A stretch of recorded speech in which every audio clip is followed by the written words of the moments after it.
kind of rub it off our back. We think, oh, simulation theory. Oh, it's kind of like, similar to occultism. But I'm starting to think maybe it isn't. And maybe it's not quite, the whole simulation idea is not quite as benign as it seems. I've been thinking lately that the way, what's going to happen with the elites and what's going to happen with kind of like the scientific sort of narrative, and I think this is already starting to happen, is that you're going to start to see simulation theory being contextualized to reinforce atheism when because what's happening right now in popular culture is that people, I think, are not as big on materialism as they used to be. I think a lot more people are open to the idea that maybe this world isn't quite real. I mean, even science is coming up with articles saying that they think, like, they don't really believe in time or whatever. So I think that, when you look at the whole simulation theory, you think,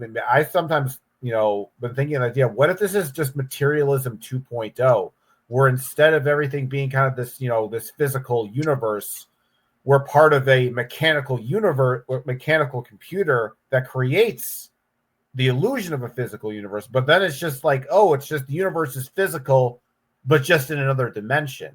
And I think it's going to be kind of recontextualized in that way. And I think that's something we should be kind of wary about. And I kind of wonder too, like with someone like Elon Musk, how much of that belief in the simulation theory or seeing the world as a simulation sort of gives him that kind of like creative sort of edge or whatever, when he just sees life purely as a kind of video game, if you will. And maybe that's the sinister part, is that when you start to see things as a video game, then maybe you kind of treat other people like NPCs. And that's not the NPC thing again. Then everything being a simulation. There's a correlation between those two ideas.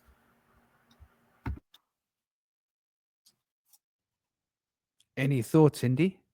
Yeah, I feel like the technological circles have a strong connection to seeing a lot of viability in the simulation theory, because we tend to see a lot of these analogies that the brain is like a computer, and they compare us with technologies a lot. And I've been seeing this more and more, and it irks me. But I always remind myself that an analogy is not that the things are the same, that they have a similar aspect to one another.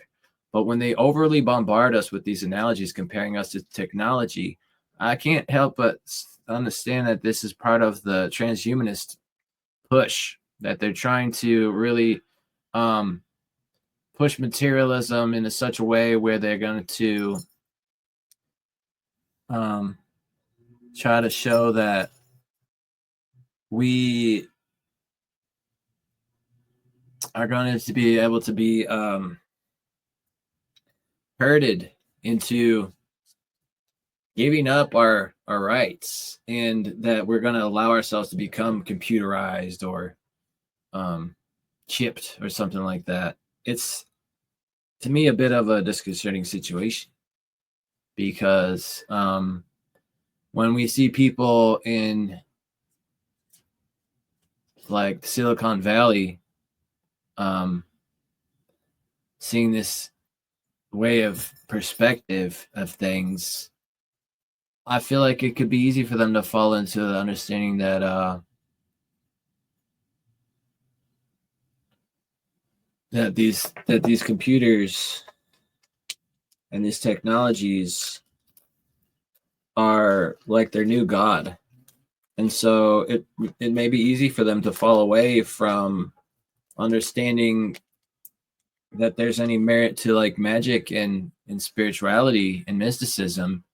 And I think a lot of us have seen this whole transformation happen in society, where first and foremost, there was the belief in magic and mysticism, and it was not something we could prove. And then science came along and tried to just assert that only the proven things can be known.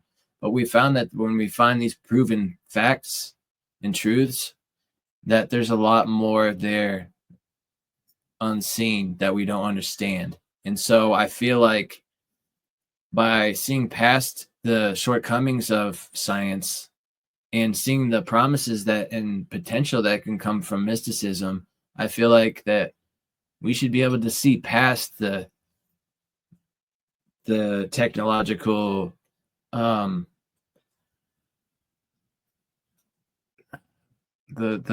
what's the word? The technological advancements that have been pushed on us. I feel like this advanced worldview of based in technology, based in materialism, and trying to convince us that we don't have free thought, that our own thoughts are formed before we can even think. There's too much of this strange materialist, technological, transhumanist analogies and worldviews and values being pushed on us. In some of us, it irks us, and to see that, we would think that you would put such value into these computers and that they take away our potential to be able to find the more magic of the unknown, because we're going to try to stick with what we do know, and what we do know is really not much. We can find so much more by the mystery of things, I think. That's beautiful, because it's full circle. It's almost where we started from in this conversation. That beautiful quote from Cosmic, which I've forgotten now, but it's definitely going to be a round table topic of, what was it? Don Cosmic will know. Drug-like addiction of certainty to certainty. Yeah, man, the drug-like addiction of certainty, which takes us away from that organic experience of reality as a process, as a creative experience, like children, and that imagination being taken away from us. This is interesting. How important is imagination when it comes to empowerment and awakening as an agent of transformation? And Big time. we always talk about the imagination as being rather important and fundamental, and I think we all sort of agree that the imagination is a big part of success when it comes to spiritual growth of any sort, or inner growth or outer growth, or becoming more wholesome, becoming more complete as a human being. And I think that this is like really what holds us back on the most fundamental levels of growing, is this fact that this imagination is being taken us away. So let's look at this for a moment, like the power of the snake, right? So we're in this age of the snake now, which is the power of transformation. The world is changing, the economic, the political, corporate guy in. Am I fading again? A little bit, yeah. I cannot believe it. Is it better now, or is it still dodgy? It's still a little bit dodgy. I can still make out what you're saying, though, at least. I'm going to switch once again. Like the keeps.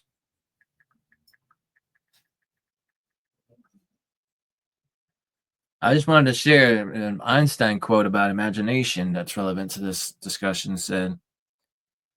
Einstein famously said, "Imagination is more important than knowledge. Knowledge is limited. Imagination encircles the world." And I feel like all knowledge that we have came from the imagination first. Yeah, I agree. The journey. And also we have, the Hermetic principles. I think we lost your audio a little bit there. But we have the Hermetic principles showing a totally different worldview. When we look at mentalism, the idea that mind comes first, it's just the flip side of what the materialism perspective is today. So by exploring the Hermetic principles, you can really understand how much power the imagination has in interpreting the things that we see. And if you see things as like a material block that's like fixed in time and space, it's very different than seeing things as a vibrating energy that's around us. Like mentalism. Hermetic principles. Then again, I would kind of push back against that, and I can see that I think a lot of what we see as modern materialism today has a kind of there's a kind of you can see that if you look back further in time, there are like seeds that have been planted that sort of germinate into the materialism we know today. Because I think that when it comes to, and I think it actually kind of starts with sort of your monotheism, when we kind of have this more idea of God being just solely male and lacking a sort of a feminine goddess counterpart. Now, when you look at things as being sort of like the logos, as being sort of the central nexus of reality, you then start to contextualize the imagination as being this mental phenomenon, that is purely this kind of this mental abstract, there's a kind of a mechanistic aspect of that where it's just this pure logic. Whereas when you kind of incorporate the feminine, you realize that there's another dimension of the imagination that's not based in necessarily this kind of logical perception, but in feeling. Like, I think back to myself, like I've had lucid dreams where I remember I would be in a hot area, this one dream, and I was able to sit in this pool of water and notice that I would actually become colder. Now, most people would think that when you're in a dream, it's like, oh, I'm hot in this dream because it's hot in the physical room and around me, and my brain is picking up on subconscious cues of the environment, or vice versa. If it's cold, you'd think, oh, you're dreaming of a snow. But I went from hot and cold within the same kind of temperature variant. I don't remember where I was sort of going with this idea, but I think when it comes to the imagination, there is that more qualitative aspect of it. That's with this sense of your response to music and the kind of the abstract.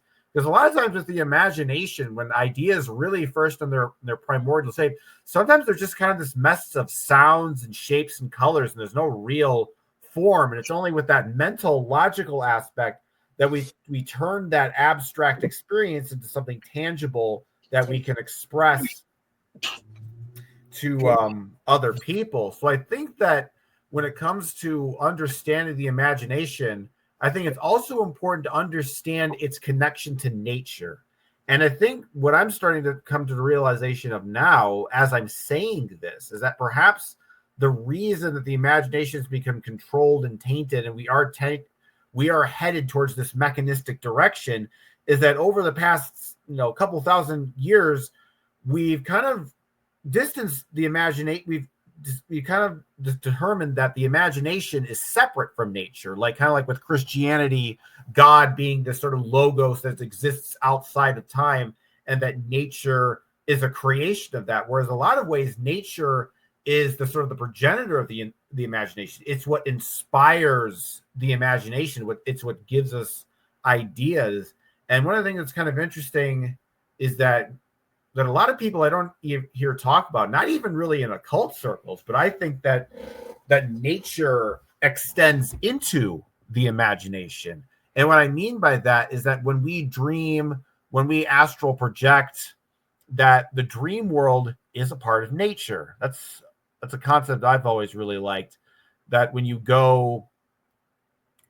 dream about a forest, that dream forest is just as much a part of the natural landscape as a physical forest would be. And when you kind of are able to see the imagination in a more animistic, organic way, then you're starting to kind of realize, okay, now you can sort of see how we've sort of been shifted towards this path towards mechanization.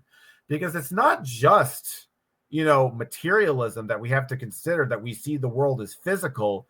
It's also that we see, the mind as being pure software, this pure kind of logical, sort of like AI driven kind of thing, like an NPC thought. So it's not just, the materialism is not just at the hardware level, but it's also at the software level. So I think that by bringing an organic element back to the imagination, bringing a biological element to the imagination, I think we'll be able to sort of empower that in a way when we take the imagination and connect to the primordial. Because I think in a lot of ways, what I notice with a lot of belief systems is a tendency for the belief system to try to distance the imagination, its imagination sort of field, from the nature sphere that kind of, you know, created it. Because if you can, because that's the whole idea in Zarfexology, right? This concept of the Zerfikes, where it's you basically kind of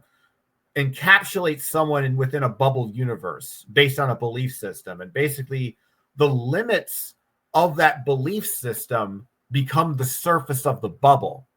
And then once you kind of like learn, and then by having the imagination be organic, you see the imagination as sort of being this massive field of bubble foam as opposed to being like a singular bubble. So I think that's kind of also an important thing to kind of to consider, is that maybe it's not just that we, you know, don't, you know, value the imagination, but that we contextualize the imagination itself in a mechanistic way. And I agree with you. You know, I think this mechanism, or this world of mechanist ideology of looking at the mechanics of the world, has taken us away from away from considering the universe through the eyes of panpsychism. Yeah, am I saying that right? Panpsychism doesn't sound right, but anyway, I think I said it right. It feels like the words are rummaging around in my mouth. But you know, this whole notion of like everything is related to the consciousness field and has consciousness, and that there is mind from whence all things come, which is the first principle of Hermes. Really, everything is a manifestation of the mind. So everything has a quality of mind.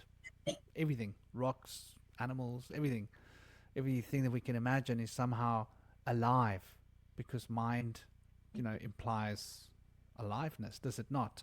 Yeah. And now we've been taken away from this panpsychism idea, and now they've put us into a mechanist perspective, and now they're trying to create a false facade of mechanist version of panpsychism in the way that they reflect this theory of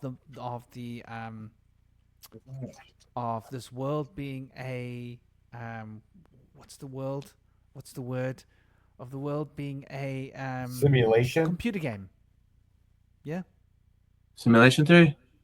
Yeah, the simulation theory, the way in which it's been popularized, I don't agree with it. I mean, I think there's a lot of truth to the idea behind simulation theory fundamentally, but I agree that the way that it's being presented and popularized is very mechanist, and it takes away from the panpsychism, which is really what it's trying to represent, but in a mechanical way. So it's almost like this. It's a double lie, almost, but reflecting a truth. The truth has been turned into a lie that's been lied about. So that we're talking about the truth, expressing the truth in a way that's not completely honest. Because I do believe this universe is a simulation, but I don't think it's in the way that we've been given it. I think it's the consciousness is simulating this universe. But this is why the universe has this panpsychism reflection that we can appreciate, because we are essentially connected to everything and everybody else through consciousness, and that everything seems to emanate from the field of consciousness. So I think that I agree totally, and this sort of brings us to an interesting point, you know, the many levels of being, all these different levels of being that we're awakening to. We think of awakening as being like, right, I'm awake now.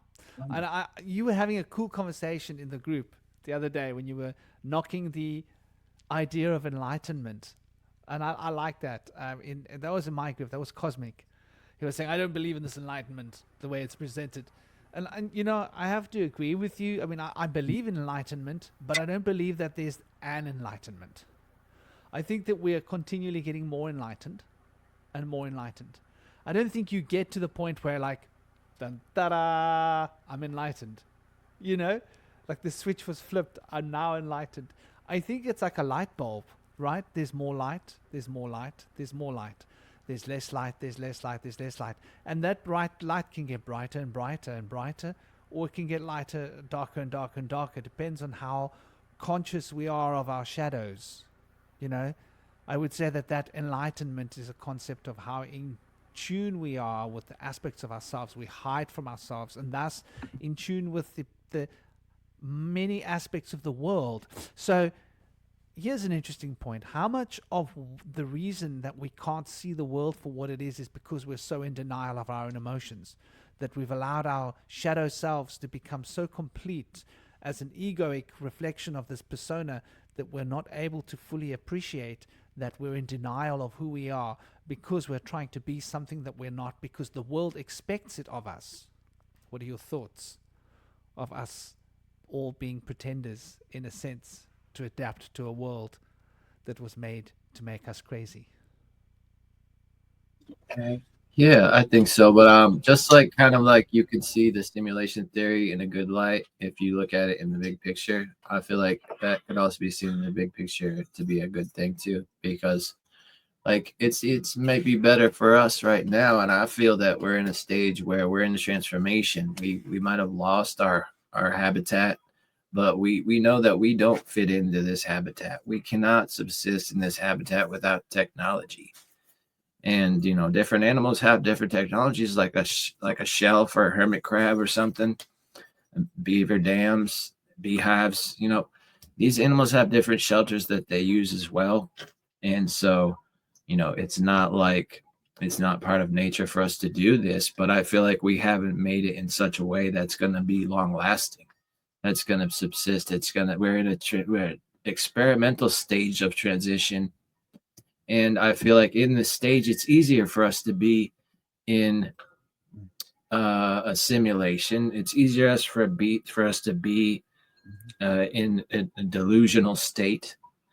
And the transformation from being in a delusion to coming into awareness and awakeness, or from being in a simulation and not knowing about it to realizing that we are in one, all of these awakenings and realizations that we're having would ultimately realize to us that there's going to be a greater awakening happening from the ancestral trauma that's put us here. And we're going to realize such great things once we've been able to come up with the right recipe for life that's going to really crystallize for us and share with like 100 monkey theory kind of thing, where people are all going to start to understand this. I really feel like once we come to a better way of subsistence, we're all going to start to have a realization that we all need to use our imaginations to make this world our home again, instead of running away from it. Right now, we're kind of living in like a hiding in a cage kind of scenario, kind of lifestyle in the world. And I think nature wants to have us back once we can find a way to be able to do it right without breaking things down for the world around us, or where we try to do it too natural and it's not working enough for us, for our needs. We need to come up with a healthy balance to be able to do mutual benefit with ourselves and the world around us. And at that point, I feel like a lot of this escapism ideations are going to drop down, and we're going to come back to first and foremost being able to work with creating art and music and food in the world around us and embracing the natural world. And we're also going to have that imagination back that behind that to give that a song and dance and everything and a celebration. So I feel like that, to me, that could be a beautiful way of seeing that the simulation theories not only could be something that is real, but in the bigger picture, it could be for the good. Now, you could have the simulation theory be like the evil deceiver is having us in a simulation. Now, that's kind of what Descartes came to the conclusion of without having faith in God and the meditations. But you could also see that a simulation theory could be an idea where we are in a stage in life where we're in like the seedling stage. And when we live the good life and we've found awakening and we've be able to realize compassion in our lives, maybe we can awaken from this simulation in a higher realm. And that's just a process of awakening and transformation that's on a greater scale, where in the afterlife we go into a greater realm. Maybe that's something that's real. So there's some beautiful ways to see simulation theory, and then there's some scary ways to look at it as well. So I think it's good to be able to envision them all and to have that conversation. And it was said recently that when you can have that conversation of differing perspectives, you're in a utopia. That's what a utopia is. Yeah, I agree. There's there's always a lot of ways of looking at things. And I also agree. I agree with both you and Cosmic. I think like the way that it's been presented is like that us and them dynamic. You know, like you're in this prison because they put you here, which could be true on some level, but were they tricked into putting us here? So there could be more to it. Is there a bigger picture beyond that little archons? Yeah, okay, the archons doing their thing, but like, why are they doing that there? What's behind that, and what's behind that? And so there's all these different levels of awakening, and if we don't have a lucid mind that's adaptable. So the power of the serpent, okay, the spirit of the serpent always needs to be present. Now we're talking about the tools, right? So the spirit of the serpent, like for those of you, I would meditate on a serpent. If you feel like you're stagnant, if you feel like you're stuck, if you feel like the world has got you held in a rut, if you feel like you're dragging your feet through the muck, if you feel like there's nothing you see but a butt, then it's time to awaken. It's time to just lose. It's time to become the thing that you choose. It's time to just smile. It's time to be smooth. And it's time to focus on the way that you move. I think that the serpent, when it comes to the way that you move, the serpent's like a wave. She flows.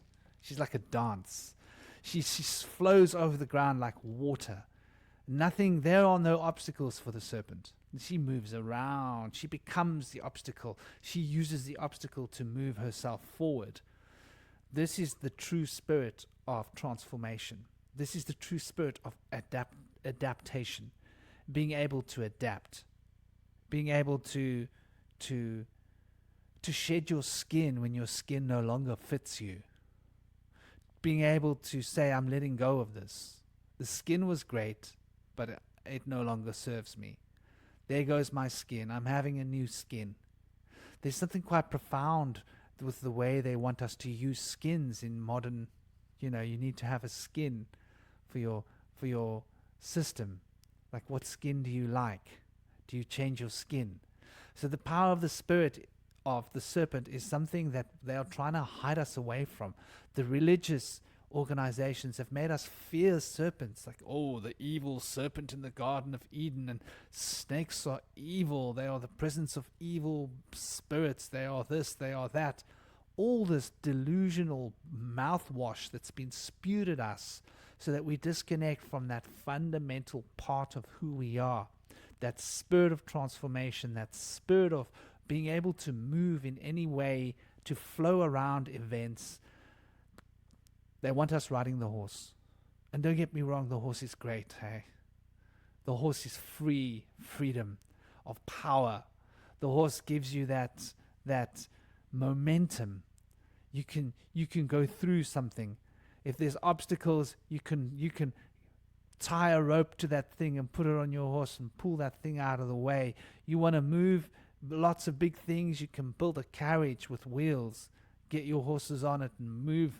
The great power is the power of spirit of the horse. But I think that we've been driven to indulge the spirit of the horse in an almost obsessive way without keeping the balance of the spirit of the serpent.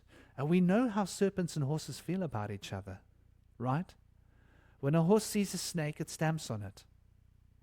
And when a snake sees a horse, it reckons, I'm going to get stamped on. It bites. So these two are at odds almost. And the spirit of the eagle, it eats snakes, right? It's a snake eater. So the poor snake is caught stuck in the middle with you. And I changed my settings and all that weird nonsense went away, by the way. I had AI systems trying to noise cancel and all of this nonsense, echo cancellation. I put that off and my audio is fine. So StreamYard, I'm watching you. I'm watching you guys. So I do think that, because I find it weird when my picture's streaming perfectly and my voice isn't. Don't you? Yeah. Fundamentally weird about that whole notion. So yeah, the spirit of the of the serpent has been hidden from us. We've been made afraid of the spirit of the snake. And I think we need to embrace that spirit of the snake to stand between the spirit of the horse and the spirit of the eagle. The spirit of the eagle is that I'm going to let go of all of this. I'm going to go up into the sky. I'm just going to get the eagle view of everything. I'm detached from the world. Up here, I can see the world abstractly, far away down there. It's got nothing to do with me. The horse is very much, I'm in this world. I'm using the powers of this world. And so there's this extremity of detachment, which represents the awakening. And being in the world, it represents the empowerment. And then something in between, the spirit of the snake. Deep dive with me into the shamanic ideas. What are your thoughts, dear Indy? I feel like just like the horse stamps at the snake, our empowerment can stamp away at transformation in such that the snake builds resilience by being able to understand that the horse is its adversary, and it has to be alert, and it has to be well prepared to be around the horse and to be able to escape or warn the horse of its presence. And so in that sense, I feel like empowerment can provide, it will stamp down the blockages of transformation, because we have like these things of like not having resilience and not having empowerment prevent us from being able to have transformation. But the resilience is like the first step, I feel like, to be able to have the wherewithal to go through the challenges, and then to be able to build that empowerment, to be able to realize that you have to be able to take steps, but that you can take on responsibility and be able to empower yourself to be able to take on greatness and take on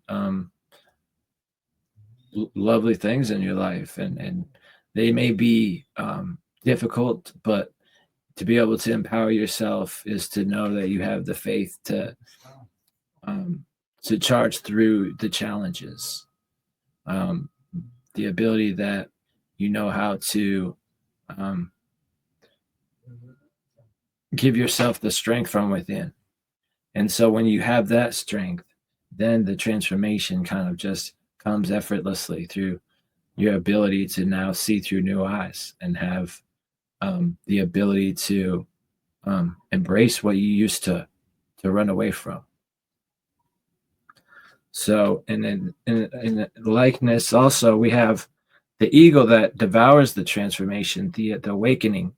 And so in a similar way, the transformation is kind of like a challenging thing where you're kind of learning to walk again, and it's a whole battle that you're going through, and you're building up all this new understanding, and you're building up all this new perspective and awareness and identity, and then that kind of shifts into the awakening, where it's kind of devoured, and all that comes into an ease where it's no longer difficult to go through this reprogramming, because you're already reprogrammed, and you can just go in this new program. It's a beautiful thing. Yeah, beautiful extrapolations, brother, and very much on point. I think, the horse definitely wants to stamp out transformation, and once we've transformed and we've become awakened, we now have a skin in the game. I don't want to lose my awakening. I'm now awakened. What do you mean? I must go back to what I was before? Like, I need to awaken again? No, nonsense. All that transformation business was painful business. I didn't enjoy all that change. It's hard to change. I wish to just remain awakened. Can't I just be awakened? That's not how this works. Like Cosmic was saying earlier, when we like shed the skin and we transform, the snake doesn't just do that once. That's something that has to be redone every so often. And so like in sobriety and stuff, like we try to tell people Like I quit drinking 2010, so I've been dry for a long time. But I always try to like use my sobriety as a tool to be able to show people that it really works, to be able to come back and try to help other people. And that's what you have to take steps to renew things for yourself, to remember the path that you're on sometimes. So that's why I'm in shadow work now, being able to go through further transformations than sobriety and go into like an awakening of the shadow and reemergence of the whole being. Now I have the gift to be able to share that with others as well. And so by sharing that with others, it renews my own transformation, helps me remember what I've gone through and keep that alive. So that's a good thing as well. I like that pointing out that the serpent relates to cycles, Yeah. that there's a consistency of renewal that needs to keep coming up. And I think that's what makes life so challenging sometimes, is to know that we have lost and we have gained, and in the future we will have to lose again in order to gain again, and lose to gain, and gain to lose, and lose to gain, and gain to lose. And it's like a consistent wheel that turns. We will feel empowered, and then we will feel unempowered, disempowered. And then we will feel inspired, and then we will feel what's the opposite of feeling inspired? We'll feel like we're questioning. Yeah. We're questioning the validity of what's going on. Like what's the point? And at points we'll be forced to sort of continually, and it's very interesting how the serpent has been taken away from us in a way. And I personally have always, so I've always had a very, Jupiter's like a big thing in my chart. So I relate to the eagle in a very big way. Yeah. And so the whole idea of, being impersonal, I could relate to that growing up as a child. I never had too much skin in the game, as it goes. I wasn't in one social circle. I was in lots of social circles. I was always like a butterfly. I was always sort of disconnected to a certain extent, happy to go and be on my own. I think the eagle represents asceticism, and it represents the path that we were discussing earlier, being what's the word? Being a hermit. Because the eagle's up there on its own, looking at the world far away. And the horse is right there in the race, right? The horse is in the race, as the saying goes. And its footsteps carry a heavy weight, a heavy burden. And the horse has to work hard. So it is like Mexico was saying, it's connected to our vocation and our careers in a way, because like the whole idea, who works hardest? The horse. And so I think like this is an interesting perspective. Namaste, Rob. Hope you're good, man. I think that it's uninspired, introverted. I suppose that we become overly introverted when we're uninspired. That's an interesting perspective, because when we start to question the validity of things, we do go within ourselves and start to question our own validity in a sense. But I think it's a necessary thing. We have to come out. We have to breathe in, and then we have to breathe out. In order to be able to breathe in, we have to breathe out. And so we get addicted with this nice feeling of fullness, and then we gotta experience that feeling of emptiness. And so the serpent could represent that between of breathing out and breathing in a sense, where we could look at it, the inspiration, which is essentially the awakening, because the awakening brings the inspiration. and then the breathing out, which is that expression, and the expression, which is a byproduct or something that leads to empowerment, because we express our power, and it's that expression that moves the power within us. Power is always expressing. And then there is this transformation, which is what is forming between what is expressed and what is being taken inspirationally, because our inspiration is always wishing to seek some form of expression. That which is close to the heart will define who and what we are and how we move through life, in a sense. So I think, it's very interesting how these three symbols. Now, this brings me to an interesting point. I can't help wanting to continually bring this. Do you know what I've called this image? Okay, it's quite funny. I've called this image 007. So I don't know why, but I just chose to name that image 007. So here's my 007. Oh, I love that image. Yeah. Oh, it's perfect. 007. Yeah, exactly. I just named it 007 image when I downloaded it. And okay, so we've got inspiration, intuition. Then we've got awakening, which I see as being connected. And we've got. Well, just your audio a little bit again.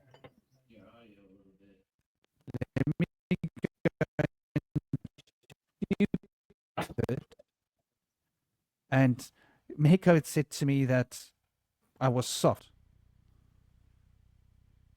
It's glitching now. Is It's that kind of better? Yeah, it's better now. Keep talking. Yeah, I turned off remove background voice. Isn't that interesting? I turned off remove background voice, and now it's normal, I take it. So there's definitely something to the StreamYard story. I thought maybe it was because my speakers were too loud. So I see the inspiration as being related to and connected to this principle of awakening. And then I see this intuition and this memory. And then I think of intuition and I think of the serpent. I think it's our intuition that drives transformation. And I think that the process of transformation reveals new possibilities to us. And these new possibilities of consciousness that are being revealed to us due to the transformative nature of consciousness, we can relate it to that transformative potential of the serpent.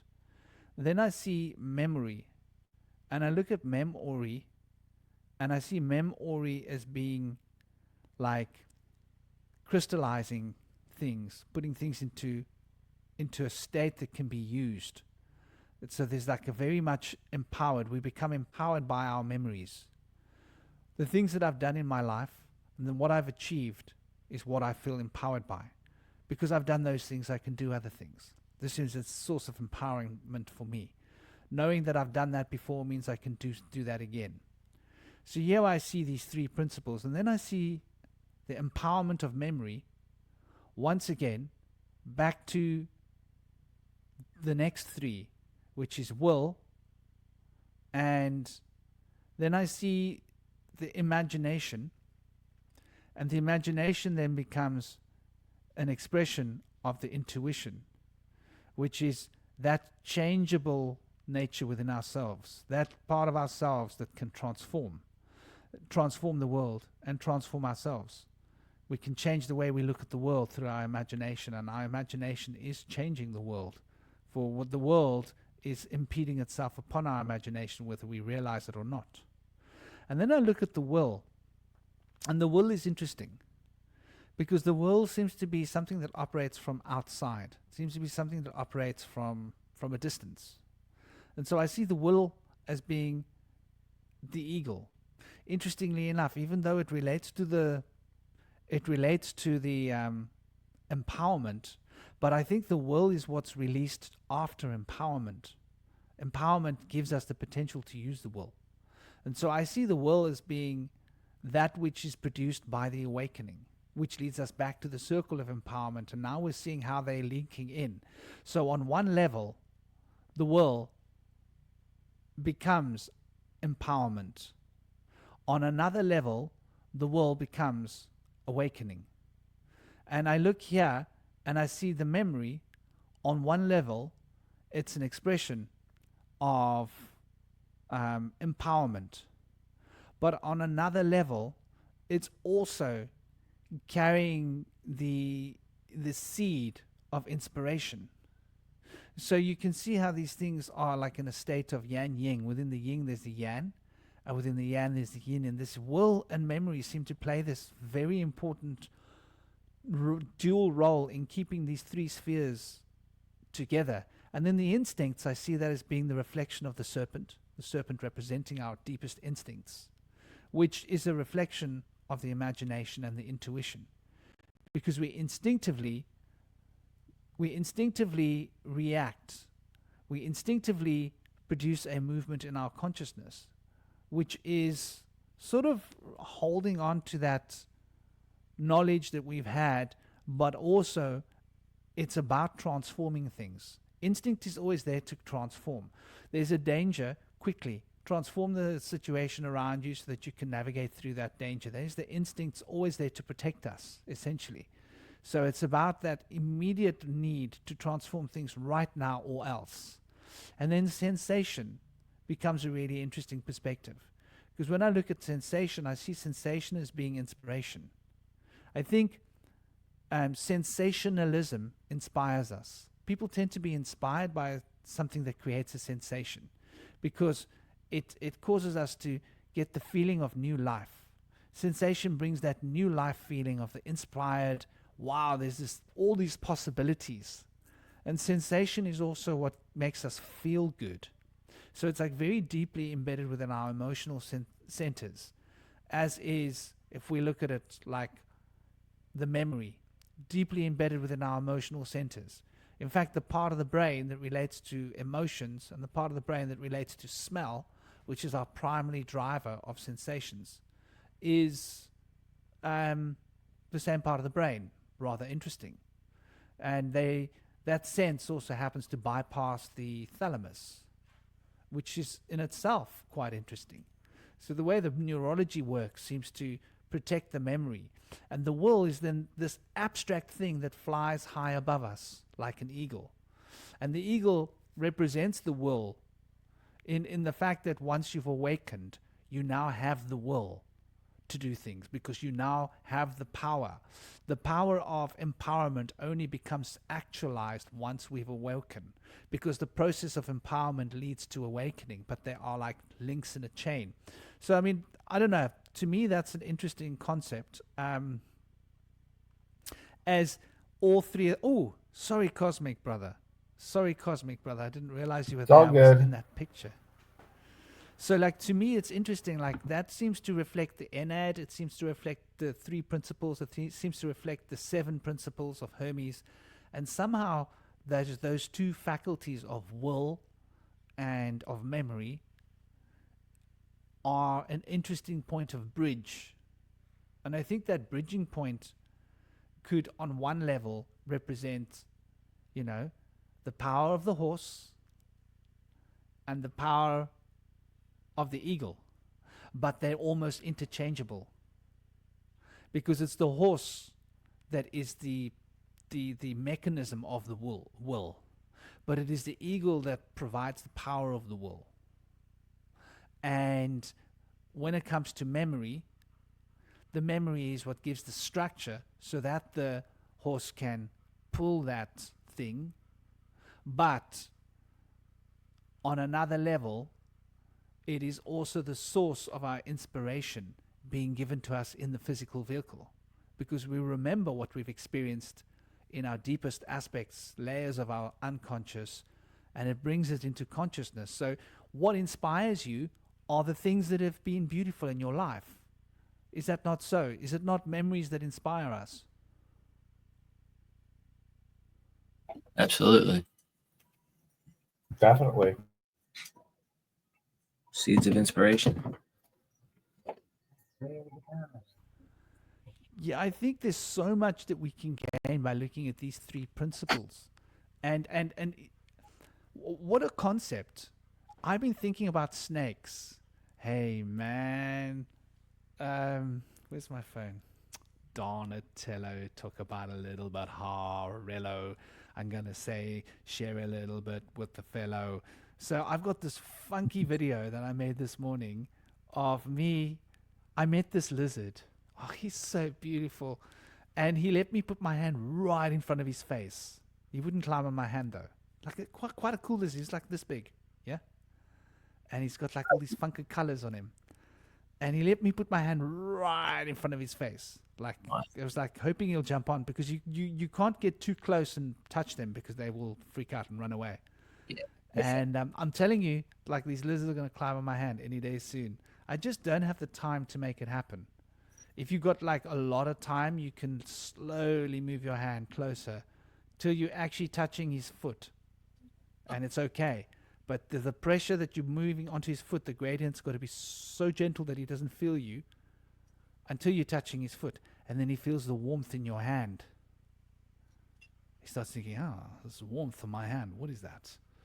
And then he starts, I better go on this warm thing. And then they'll come and sit on you. Because it's very interesting how lizards and snakes are drawn to humans. Yeah? Like if you're sleeping in a place where there's snakes, they might want to come and sleep with you. And of course, we would freak out and be terrified because we're sleeping with a snake.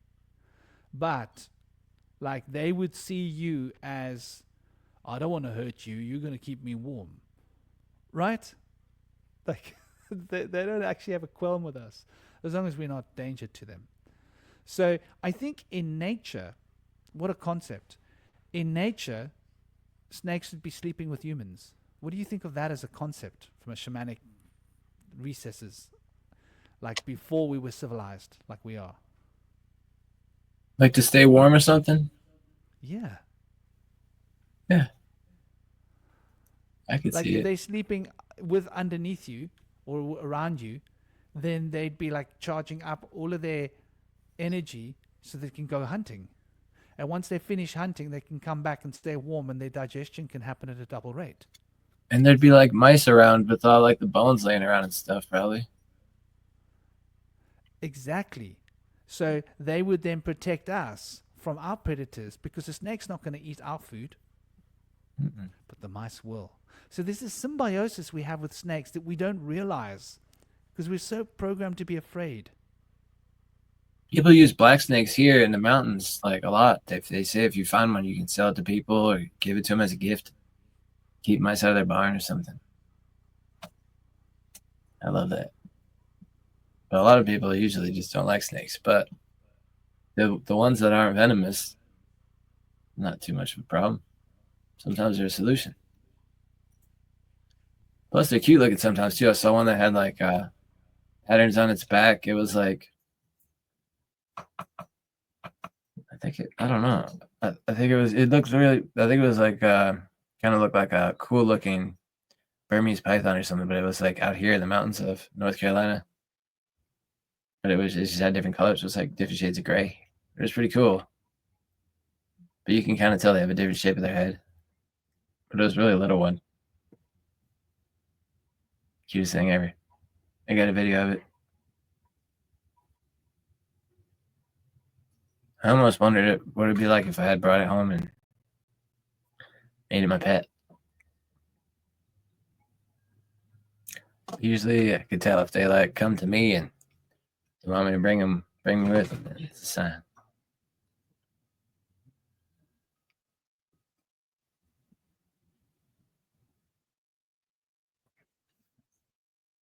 Yeah, I think that's something quite interesting. You know, how disconnected we've become from nature, and how disconnected we've become from the idea of panpsychism. And I bet you Cosmic's going to run with this ball as well. You know, because we're so afraid of spiders and snakes and the wild and the darkness in the forest, what's crawling all over me when I'm sleeping on the forest floor. It's like been programmed into us since we were children. But when you're a child, it's not like that. I remember being in the forest as a child, and I was fascinated and intrigued, right? And it was only when I was convinced by adults that these things are dangerous, so I was like, oh, I should be scared. Oh, right. Don't play with that spider, it can bite you. Oh, it's going to bite me. Yeah, it's going to bite you. Oh my gosh, I'm not going to play with that. You know, my son's mother has tried to brainwash him with this nonsense. I'm like, dude, seriously? Like, he picks up these scary looking spiders. He grabs it, picks it up. Look at this, Dad. I got this. Look what I found. I'm like, but I'm like, okay. The spider's not hurting him. He's not hurting the spider. He picked up a big spider like that, which was black with all those pointy things in it, with a huge big bum. And I was like, that thing can bite. And part of me wanted to warn him. And I was like, no, I'm not going to warn him. And he picked it up. And I was like, he was playing with it. He was like, I was like, oh, hold on. Be more gentle. You don't want to hurt him. I was like, damn, I don't want him to hurt the spider, you know, because that thing can bite. My point is, his mother's always trying to tell him not to play with spiders. And I'm like, yeah, I don't know about that. Maybe he should be playing with spiders, you know. I've told him to be careful with snakes. Some snakes don't want to be played with. Yeah, I've told him if you see a scorpion, they are really lovely creatures, but they sometimes don't like being grabbed. You know what a scorpion's like? Give you one of those just for, you think you can mess me around. Because scorpions are really the personal power, man. Scorpions respect their, you know, boundaries. I remember trying to catch scorpions. They're not like spiders. Like if there's a spider, it will just watch you. Wait for you. What are you going to do? I'm watching you. I'm here, I'm watching you, right? That's the spider's maneuver. Scorpion's maneuver is like, yeah, he's in range. No, not yet. Okay, jump. It's coming at you. Oh my god. Do you know how high a scorpion can jump? No. They can jump like crazy, man. I didn't realize they jumped. Yeah, man, they can jump. When they know that you're trying to catch them, they start jumping at you. I've been around I'm them like, holy crap. You're coming at me, dude. It's coming for me. And luckily I'm quick, I can jump and I'm quick on my feet. So I'm like, get out of the way. Finally get the jar. Boom, got him. Slide the paper under the jar. Boom, got him. Go and put him in the field. I used to deal with all the scorpions in the ashram in India and Rajasthan.